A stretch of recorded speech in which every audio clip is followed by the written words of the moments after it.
Olá, meu querido amigo, minha querida amiga, que bom ter você aqui para nós estudarmos mais uma vez a lição da Escola Sabatina. Se você é novo por aqui e não sabe o que a gente está fazendo aqui, nós estudamos a lição que é a cada trimestre ela se renova, tá? Nesse trimestre que compreende julho, agosto e setembro, nós estamos estudando esse daqui que é o livro de Êxodo. Então a gente vai entender todo o Êxodo, ok?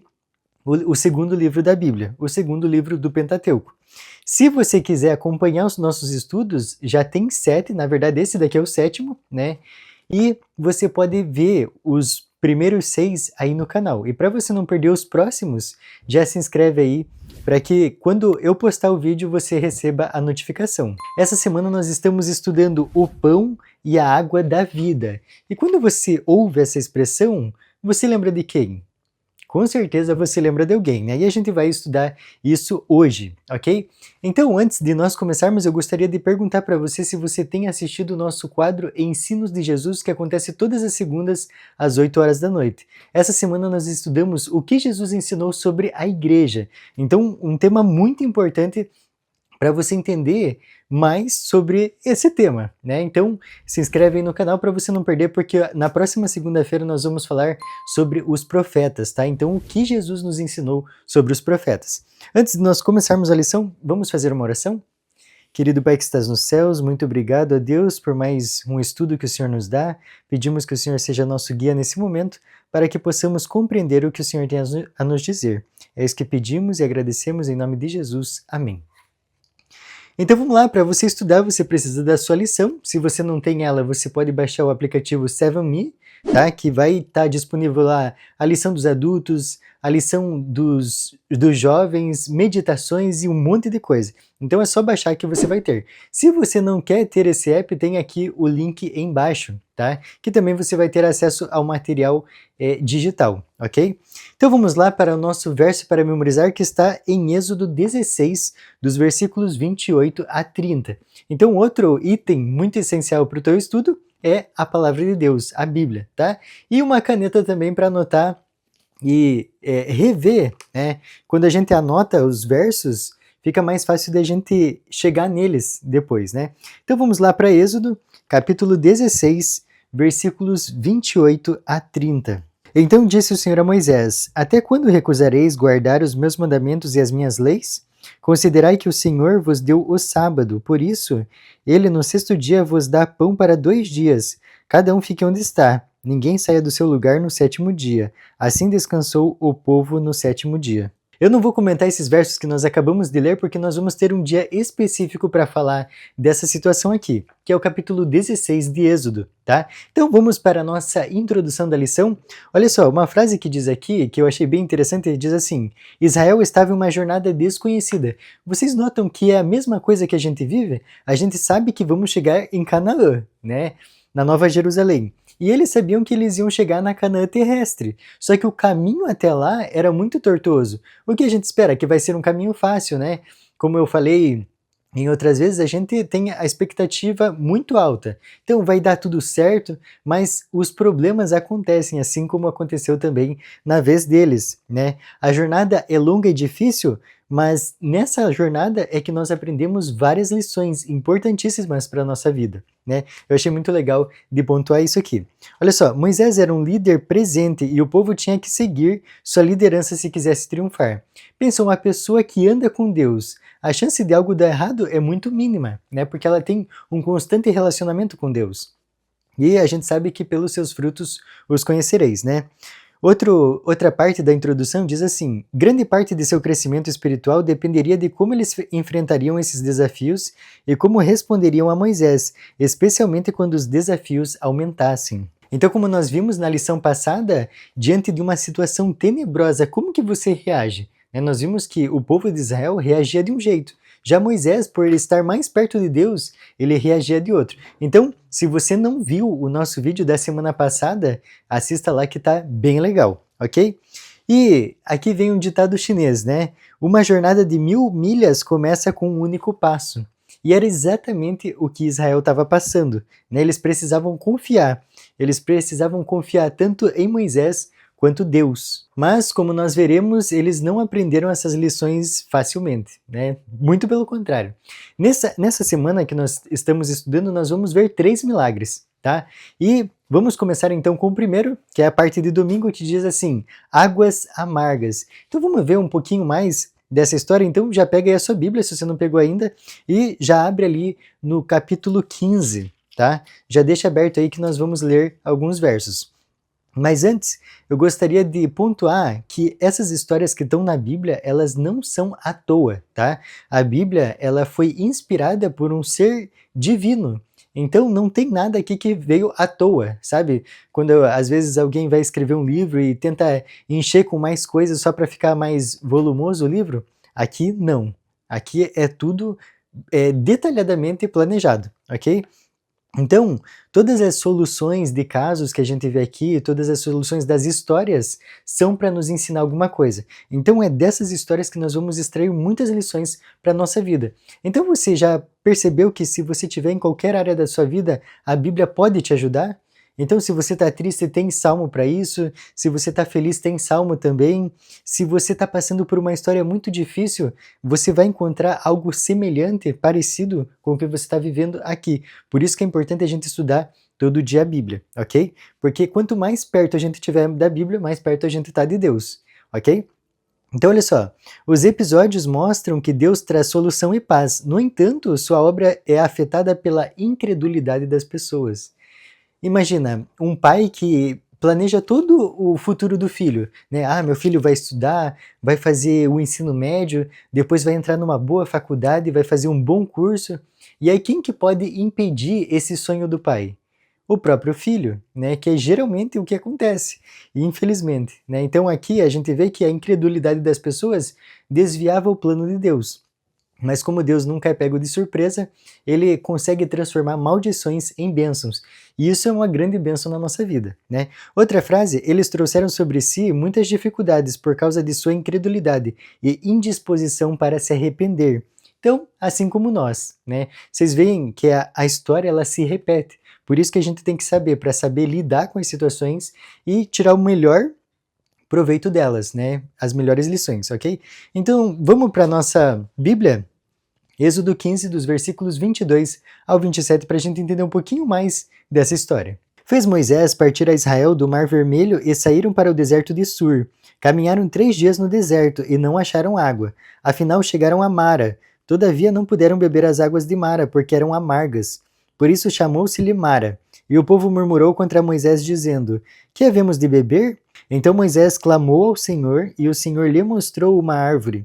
Lançou a Moisés nas águas, e as águas se tornaram doces. Deu-lhes ali estatutos e uma ordenação, e ali os provou. E disse: Se ouvires atento a voz do Senhor teu Deus, e fizeres o que é reto diante dos seus olhos, e deres ouvido aos seus mandamentos e guardares todos os seus estatutos, nenhuma enfermidade virá sobre ti, das que enviei sobre os egípcios, pois eu sou o Senhor que te sara. Então chegaram a Elim, onde havia 12 fontes de água e 70 palmeiras, e se acamparam junto das águas. O primeiro teste que o povo de Israel passou estava associado à água, mas isso não é muita novidade, porque eles estavam num lugar desértico. O povo teve que aprender 2 lições muito importantes. A primeira, é necessário paciência e esperar o tempo do Senhor. E essa é uma lição muito difícil. Nós queremos tudo para ontem, né? Cada vez que vai avançando o tempo, mais as pessoas querem facilidade. E esperar o tempo de Deus é muito difícil. Por isso que a gente precisa estar em comunhão diária com Ele, porque assim a gente não vai se estressar. Né? Porque a gente confia nele, se está tudo na mão dele, está tudo certo. E 2, Deus age em cooperação com os seres humanos. Olha só, então Deus faz a parte dele, só que não exime nós de fazermos a nossa parte também. Só que o povo de Israel, eles se esqueciam com muita rapidez dos milagres que Deus operava na vida deles. Eu gostaria de ler um verso, voltar aqui com você um pouco, capítulo 15, versículo 11, que diz assim: Ó Senhor, quem é como tu entre os deuses? Quem é como tu, glorificado em santidade e terrível em feitos gloriosos, que operas maravilhas? Pois é, esse verso que eu acabei de ler é no início do capítulo 15. Vocês viram que nós lemos ali o 22. Só 11 versículos depois eles já estavam reclamando. Eles não confiavam em Deus. E Deus precisava novamente fazer um milagre para eles se acalmarem novamente. Eu gostaria de ler um comentário com você, como eu já citei outras vezes, esse daqui é a lição que tem atrás o comentário de Ellen White, tá? Então tem um texto aqui muito bacana que eu quero que você não só ouça, mas entenda também. Olha só que importante. Assim agem as pessoas nessa geração. O plano de Satanás para nos tentar é sempre o mesmo. Enquanto tudo é prosperidade, as pessoas acham que possuem fé. Mas quando vem o sofrimento, a tragédia ou o desapontamento, perdem o ânimo. A fé que depende das circunstâncias ou do ambiente, que só vive quando tudo corre bem, não é fé genuína. Olha só que importante esse texto para você repensar. Quando tudo vai bem, tá tudo certo com Deus. Agora, quando vai alguma coisa mal, aí a gente fica bravejando, né? Fica irado com Deus, às vezes até sai da igreja e reclama, né? Poxa, mas eu estou fazendo tudo certinho, por que Deus manda essas coisas? Mas a gente tem que lembrar que a gente vive num mundo de pecado. As coisas ruins e tristes acontecem. E isso, infelizmente, até Jesus voltar, né? Quando a gente for lá para o céu estar com Cristo, aí tudo isso vai acabar, como diz lá Apocalipse 21, ok? Vamos para o segundo milagre, que está lá na parte de segunda-feira e diz codornizes e maná. Vamos ver então? Já abre aí a sua Bíblia em Êxodo 16, que nós vamos ler vários versos, ok? Olha só, nós vemos um padrão constante na vida do pessoal aqui que a gente está estudando, o povo de Israel. O povo rapidamente esquecia a mão poderosa de Deus. Meu, que tristeza! E aqui eram milagres muito visíveis. A gente já viu o mar se abrir, nós vimos as 10 pragas, principalmente a 10ª que matou todos os primogênitos dos animais, dos escravos e dos egípcios, e do povo de Israel ninguém foi ferido, né? E olha só, é um problema comum até mesmo entre o povo de Deus hoje. Então isso é inquestionável, né? Então, quando a gente estuda essas histórias aqui, você não pode estudar elas com ar julgador. Você tem que estudar elas com ar reflexivo, para você entender o que foi passado aqui e aplicar na sua vida, tá? Assim como eu aplico na minha, você também deve aplicar na sua, ok? Porque eu queria ler um texto que ele é muito ignorado, tá? Tá lá em Mateus 7. Mateus é o primeiro livro do Novo Testamento, tá? Capítulo 7, versículo 1. Ele é bem curtinho, eu sei de cor, mas eu quero que você leia aí na sua Bíblia. Olha só o que diz. Não julgueis para que não sejais julgados. E olha só, quem mais julga é o ser humano, né? Deus que vai nos julgar, ele esquece os nossos pecados quando a gente pede perdão, mas o ser humano quer julgar. E aqui, quando a gente estuda as histórias do Êxodo, tantos profetas, os fariseus, a gente julga todos, né? Então, é claro o verso, tá? Não julgueis para que não sejais julgados. Então vamos voltar para Êxodo, né? Vamos lá para o capítulo 16, tá? Eu vou pontuar alguns versos específicos, porque esse capítulo aqui é bem interessante, tá? Então, a gente vai entender aqui sobre codornizes e maná. Então vamos ver a introdução do capítulo, que vai do verso 1 ao 4. Olha só o que diz. Partiram de Elim, e toda a congregação dos filhos de Israel veio para o deserto de Sim, que está entre Elim e Sinai. Aos 15 dias do segundo mês, depois que saíram da terra do Egito, toda a congregação dos filhos de Israel murmurou contra Moisés e Arão no deserto. Disseram-lhes os filhos de Israel: Quem nos dera tivéssemos morrido pela mão do Senhor na terra do Egito, quando estávamos sentados junto às panelas de carne e comíamos pão a fartar. Pois nos trouxeste a este deserto para matardes de fome toda essa multidão. Então disse o Senhor a Moisés: Eis que vos fareis chover do céu pão, e o povo sairá e colherá diariamente a porção para cada dia, para que eu ponha à prova se anda na minha lei ou não. Olha só que complicado. Eles acabaram de passar por um milagre das águas amargas ali no lugar que se chamava Mara, né? E aí na continuação, que já começa o capítulo 16, eles já estão reclamando novamente. Agora, olha o verso 6. Então disse Moisés e Arão a todos os filhos de Israel: À tarde sabereis que foi o Senhor quem vos tirou da terra do Egito. Olha só, eles tinham essa dúvida ainda, e ele tinha que martelar na cabeça dessas pessoas, né? Outro verso que a gente vai ler aqui, um pouquinho mais adiante, está lá nos versos 17 e 18. Olha só que interessante. Mais um milagre a gente vai ver aqui. Assim o fizeram os filhos de Israel, e colheram uns mais e outros menos. Porém, medindo-o com o gomer, não sobejava ao que colhera muito, nem faltava ao que colhera pouco, pois colheram cada um quanto podiam comer. Olha só que interessante. Então a pessoa ia lá, puxava um monte, né, pro baldinho dele, e outro puxava pouco, mas quando iam ver, era o suficiente para cada um, né? Então, mais um milagre aí que a gente vê. Outro que a gente vai outra situação aqui da mesma história que a gente vai ler é os versos 22 e 23. Mas antes eu preciso ler com você o verso 5, tá? Então olha o verso 5. Dar-se-á que ao sexto dia prepararão o que colherem, e será o dobro do que colhem a cada dia. Então aqui Moisés disse bem claro, na verdade aqui é Deus falando para Moisés, né? Então ele falou muito claro, no sexto dia, na sexta-feira, você vai colher o dobro. Por quê? Porque sábado não vai cair o pão do céu, o maná, ok? Agora olha só o 22 e 23. Ao sexto dia colheram pão em dobro, 2 gômeres para cada um.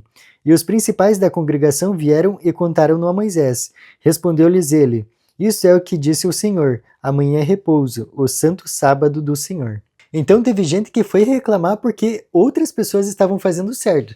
Só que tinha pessoas fazendo errado também, que é o verso 27 e o 28. Ao sétimo dia saíram alguns do povo para o colher, porém não o acharam. Então disse o Senhor a Moisés: Até quando recusareis guardar os meus mandamentos e as minhas leis? Você vê como o povo era desobediente? E a gente vai ver em muitas histórias da Bíblia que essa tentação de comida não era exclusividade dessa história aqui. A gente pode ver no Éden, através ali da história de Adão e Eva. Nós podemos também ver na tentação de Jesus. A primeira tentação de Jesus envolvia a comida.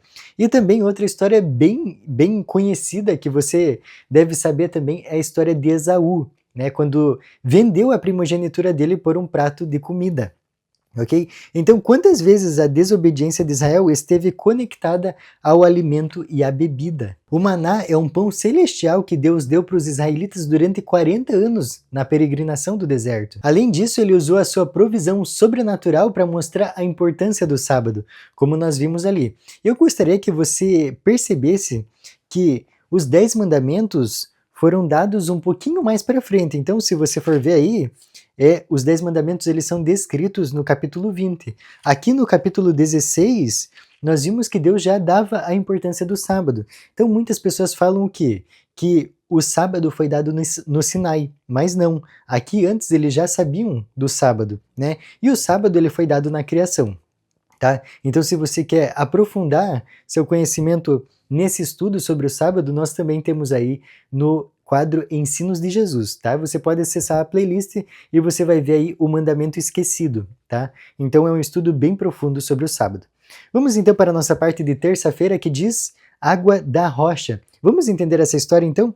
Vamos lá para Êxodo 17, dos versículos 1 ao 7. Tendo partido toda a congregação dos filhos de Israel do deserto de Sim, fazendo suas paradas segundo o mandamento do Senhor, acamparam-se em Refidim, e não havia ali água para o povo beber. Contendeu, pois, o povo com Moisés e disse: Dá-nos água para beber. Respondeu-lhe Moisés: Por que contendeis comigo? Por que tentais ao Senhor? Tendo aí o povo sede de água, murmurou contra Moisés e disse: Por que nos fizeste subir do Egito para nos matares de sede a nós, a nossos filhos e aos nossos rebanhos? Então clamou Moisés ao Senhor: Que farei a este povo? Só lhe resta apedrejar-me. Respondeu o Senhor a Moisés: Passa diante do povo e toma contigo alguns dos anciãos de Israel. Leva contigo em mão o bordão com que feriste o rio e vai. Eis que estarei ali diante de ti sobre a rocha em Horebe. Ferirás a rocha e dela sairá água, e o povo beberá. Moisés assim o fez na presença dos anciãos de Israel, e chamou o nome daquele lugar de Massá e Meribá, por causa da contenda dos filhos de Israel, e porque tentaram ao Senhor, dizendo: Está o Senhor no meio de nós ou não? Moisés chamou aquele lugar de Massá, que significa provocação, e Meribá, que significa reclamação. Então essas palavras eram um lembrete eterno para eles dessa situação, tanto de provocação quanto de reclamação. E olha só, embora já tivessem visto muitas evidências concretas que a gente não terminou de ver ainda, não apenas de sua presença, ou seja, a presença de Deus, mas também de seu poder e autoridade, né? Então, sabe, eu fico pensando, e quando eu estava estudando para passar aqui para você, Eu fiquei lembrando de situações onde pessoas pedem constantemente para Deus provar que Ele existe na vida das pessoas. Então eles falam assim: ah, Senhor, se o Senhor existe, faz tal coisa. Aí tá, Deus prova para a pessoa. Aí passa um tempo, a pessoa passa por uma turbulência e fala: ah, Senhor, se o Senhor existe, de novo.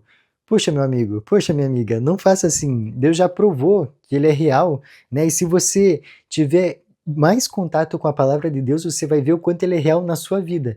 E você vai ver que você vai ter mais paz. Então, quando você passar por um momento de turbulência, em vez de você pedir para Deus provar que Ele existe na tua vida, você faz um pedido diferente. Fala para Ele dar paz no seu coração. E isso, olha, vai vir na hora. Você vai sentir essa paz que só Deus pode dar, ok? Olha só uma curiosidade aqui sobre água. A água é símbolo de vida porque sem água não há vida. Cada célula do corpo precisa de água. A água representa entre 50% e 75% do nosso corpo, dependendo da idade da pessoa. Até os ossos são compostos parcialmente de água. Prover água no deserto era sinal de que Deus cuidava dos israelitas e de que poderiam confiar nele. Mas, para isso, eles tinham que obedecer. Então, olha só que importante que é a obediência, né? A obediência fica muito clara nesse texto, porque quando eles eram obedientes, tudo ia bem. Quando eles eram desobedientes, tudo ia mal, ok? Vamos para a nossa parte de quarta-feira? E olha só o título, Jetro. E aí, quem que era Jetro? Jetro é o sogro de Moisés. Ele também era conhecido como Reuel, tá?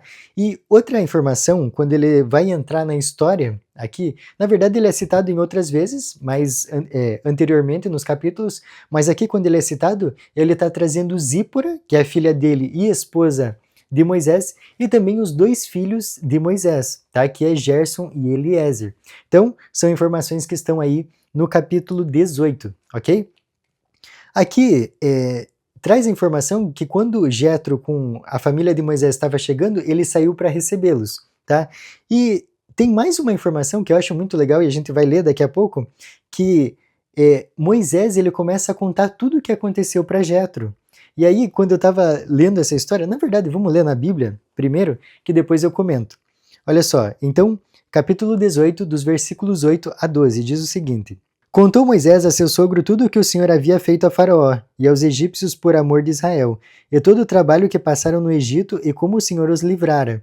Alegrou-se Jetro de todo o bem que o Senhor fizera a Israel, livrando-o da mão dos egípcios, e disse: Bendito seja o Senhor que vos livrou da mão dos egípcios e da mão de Faraó. Agora sei que o Senhor é maior que todos os deuses, porque livrou este povo de debaixo da mão dos egípcios, quando agiram arrogantemente contra o povo. Então Jetro, sogro de Moisés, tomou holocausto e sacrifícios para Deus. E veio Arão e todos os anciãos de Israel para comerem pão com o sogro de Moisés diante de Deus. Quando eu li essa situação aqui, eu lembrei do meu cunhado chamado Marcos. O Marcos, quando ele vai contar alguma história, ele faz a gente viver a cena, e isso é muito legal. Então imagina aqui Moisés contando pro seu sogro, né, que é Jetro. Então, olha a reação que Jetro teve. Então, como será que Moisés contou essa história? Deve ter sido magnífico, né? Então ele falando, a gente passou no meio do mar e era como se fossem barreiras, né, de água. Então pensa na história legal que foi de contar para Jetro, né? Então, continuando, olha só o que diz aqui. Vemos aqui um exemplo de como Israel deveria ser uma testemunha para o mundo, de quem é o verdadeiro Deus e do que ele pode fazer por seu povo. Você tem testemunhado do amor de Deus para as pessoas? Isso é muito importante porque quando a gente se enche de Deus, a gente não consegue guardar só para nós. O nosso copo transborda, né? E vai para todas as pessoas. Continuando a história, vamos ler agora dos versículos 13 ao 22. Olha só o que diz. No dia seguinte assentou-se Moisés para julgar o povo, e o povo estava em pé, diante de Moisés desde a manhã até o pôr do sol. Vendo, pois, o sogro de Moisés tudo o que ele fazia ao povo, disse: Que é isso que faz ao povo? Por que te assentas só, e todo o povo está em pé diante de ti desde a manhã até o pôr do sol? Respondeu Moisés a seu sogro: É porque o povo vem a mim para consultar a Deus. Quando tem alguma questão, vem a mim, para que eu julgue entre um e outro, e lhes declare os estatutos de Deus e as suas leis. O sogro de Moisés, porém, lhe disse: Não é bom o que fazes, sem dúvida desfalecerás, tanto tu como este povo que está contigo. Pois isto é pesado demais para ti, tu só não o podes fazer. Ouve, pois, as minhas palavras e te aconselharei. E Deus seja contigo, representa o povo perante Deus, leva as suas causas a Deus, ensina-lhes os estatutos e as leis e faz-lhes saber o caminho em que devem andar e a obra que deve fazer. Procura dentre o povo homens capazes, tementes a Deus, homens de verdade, que aborreçam a avareza. Põe-nos sobre eles por chefes de 1000, chefes de 100, chefes de 50 e chefes de 10, para que julguem este povo em todo o tempo. Toda causa grave trarão a ti, mas toda causa pequena eles mesmos julgarão. Assim será mais fácil para ti, e eles levarão a carga contigo. Imagina que situação desgastante. Como a gente já viu em outros estudos, tinha mais ou menos por volta, uma estimativa de 2 milhões de pessoas, porque a Bíblia traz informação que eram 600 mil homens a pé. Isso não contava com crianças e mulheres. Então essa conta aí ia para mais de 2 milhões de pessoas. Então esse povo, eles queriam ouvir as palavras sábias de Moisés para decidir as situações das suas vidas. E eles ficavam o dia inteiro esperando. Então imagina uma fila aí, que você espera o dia todo, só que não chega na tua vez. E anoitece, e aí você tem que voltar outro dia, né? Então, quando Jetro deu esse conselho, foi muito benéfico para a saúde de Moisés e também para o povo. Só que eu estava comentando esse assunto com o meu amigo André, e aí ele trouxe um ponto de vista que eu não tinha pensado. Imagina a humildade de Moisés de reconhecer esse conselho de Jetro, né? Era uma pessoa, pense, uma pessoa que comanda milhões de pessoas. Ele poderia ter um ego elevado, né? Falar assim, não, Deus não falou isso para mim, eu só ouço Deus ou alguma coisa do tipo, né? Mas ele preferiu ouvir o seu sogro. E assim, ele foi muito benéfico, né, como eu já falei anteriormente, tanto para ele quanto para o povo, ok? Então ele nomeou líderes para ajudá-los, para ajudar ele nessa situação, ok? Então vamos para a próxima parte, né? E só para finalizar essa parte de quarta-feira, a importância da delegação, né? De você delegar atividades. Às vezes você não é muito bom naquilo e alguém pode fazer melhor, né? Então o verdadeiro líder é aquele que forma líderes, né? Então eu achei muito legal essa parte de quarta-feira também, ok? Vamos para a parte de quinta que diz o pão e a água da vida. Você lembra lá no início que eu perguntei para você do título da semana? Então aqui a gente vai ver, né? Vamos lá para 1 Coríntios, capítulo 10, versículo 11. Então Coríntios fica no Novo Testamento, tá? Você vai passando ali Atos, Romanos, e aí chega em Coríntios, tá? 1 Coríntios 10, versículo 11. Olha só o que diz, presta bem atenção que esse verso é espetacular. Estas coisas lhes sobrevieram como exemplos e foram escritas para advertência nossa, de nós outros sobre quem os fins dos séculos têm chegado. Então você lembra que lá no início eu falei que essas histórias nós não podemos ver com um tom julgador, mas sim como um tom reflexivo. Esse verso vem para martelar, né, essa informação ali que a gente já tinha trabalhado anteriormente. Geralmente, quando você vai ouvir um sermão, ouvir alguma história da Bíblia, você já pensa, né? Esse daqui, poxa, aquela pessoa devia ouvir. Mas não, a gente sempre tem que colocar para nós. Essa daqui, Deus escreveu para mim. Então, tudo aqui está escrito para mim. Eu preciso ver a minha vida e ajeitar as arestas. Paulo explicou que tudo o que aconteceu aos israelitas são exemplos e advertências para os seguidores de Cristo e os ajudarão a evitar os mesmos problemas, ou seja, eles aprenderão com esses exemplos. Então, como Paulo falou aqui, que essas histórias foram escritas para nós, Jesus também usou muitas histórias do Antigo Testamento para ilustrar o que ele queria passar para as pessoas. Tanto é que o pão e a água da vida, ele usou histórias do Antigo Testamento. Tá? E a gente pode ver essas histórias citadas ali em João, tá? Então nós vamos ler João 4, dos versículos 13 e 14, tá? Que a gente viu que o povo de Israel precisava de água e de alimento. E aqui, olha só o que Jesus vai falar para nós. Então João 4, versículos 13 e 14.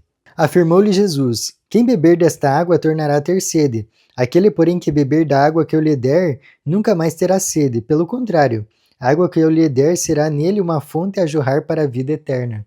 Então fica bem claro, né, que Jesus está falando aqui que ele é a água da vida. E o outro texto que nós vamos ver é ali em João também, capítulo 6, versículo 35. Olha só o que diz. Declarou-lhes, pois, Jesus: eu sou o pão da vida. O que vem a mim jamais terá fome, e o que crê em mim jamais terá sede. Você viu que importante? É só nele que a nossa fome e sede espirituais são saciadas. E agora eu gostaria também de ler outro comentário que está aqui atrás da nossa lição, para você entender um pouquinho mais. E esse texto aqui, eu acho ele muito forte. Olha só o que diz. O Redentor do mundo conhece as necessidades de cada um. Quando nos sentimos oprimidos e desanimados, ele sabe e fornece o refrigério espiritual. Peçam a ele, vigiem e orem, e isso virá. Jesus é o pão da vida, para ser consumido todos os dias. Ele é a água da vida para a alma sedenta e desfalecida. E todos podem participar de sua graça. Você viu ali o que a gente leu, que Jesus é o pão da vida que deve ser consumido todos os dias. Então, olha só a importância de você fazer o ano bíblico. Isso daqui é um alimento para a alma. Muitas pessoas pensam, né, assim, então o ano que vem eu começo. Não deixa para começar ano que vem. Começa agora mesmo, já começa ali em Gênesis, que você vai entender muito do que Deus quer revelar ao seu povo. Então não fique assim o pastor disse tal coisa. Não, você tem que saber o que a Bíblia diz. Não é pastor que vai te levar para o céu, é Jesus que vai te levar para o céu, ok? Vamos finalizar então na nossa parte de sexta-feira, que é o estudo adicional? Olha só, eu também peguei um texto aqui de trás, tá? Muito importante sobre a humildade. Olha só o que diz. Aqueles que comem a carne do Filho do Homem e bebem o seu sangue tornam-se agentes consagrados por meio dos quais Deus pode trabalhar, mas esse pão só pode ser concedido aos humildes de coração.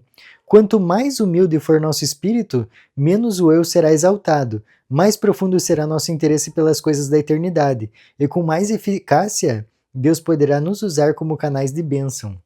Então, olha só, Deus só pode usar Moisés porque Moisés se colocou inteiramente nas mãos de Deus. Ele teve essa humildade. E essa é a humildade que Deus quer ver em cada um dos seus filhos, tá? Então, esse foi o nosso tema de hoje, o nosso estudo. Eu espero que você tenha aprendido muitas lições, porque essa lição está muito rica para as nossas vidas. Eu fico por aqui e te espero segunda-feira para nós continuarmos o nosso estudo Ensinos de Jesus falando sobre os profetas, tá? Até mais!